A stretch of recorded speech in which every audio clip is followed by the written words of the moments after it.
2023年7月16号，我们又再一次赶往洪水河杨里党巷湾这个地方钓鱼。经过2个多小时的车程，我们慢慢的开到了杨里了，现在往党巷湾走。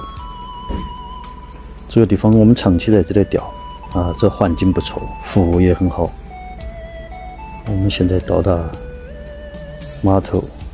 正在搬运装修。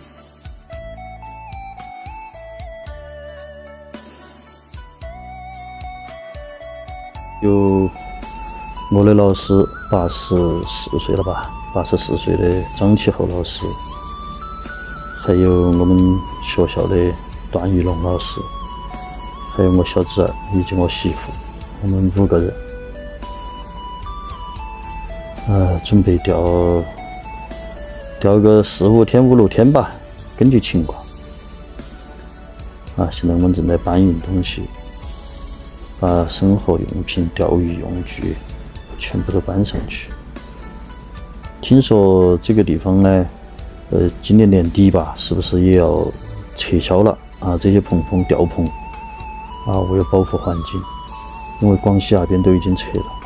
听说这边也要撤，不知道是不是真的。撤了以后，对钓鱼人来说的确就不方便了这些棚为我们为钓鱼的人提供了很大的方便里面有空调，有厨房，有床，的确很不错，很好只管钓鱼就行了，一切都交给这个钓鱼的为有钓鱼服务的这么一些当地的老百姓，他们也可以致富。这就是我们钓鱼的棚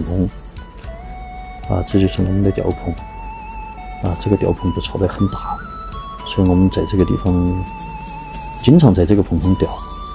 就是看中它的条件设施都很不错我们到了，正在搬运东西然后准备把这些东西装入冰柜，然后做饭准备吃一切都很正常都按正常的程序在走，每次都是这样。这就是我们做出来的几个菜，就这样吃山清水秀，看得很漂亮。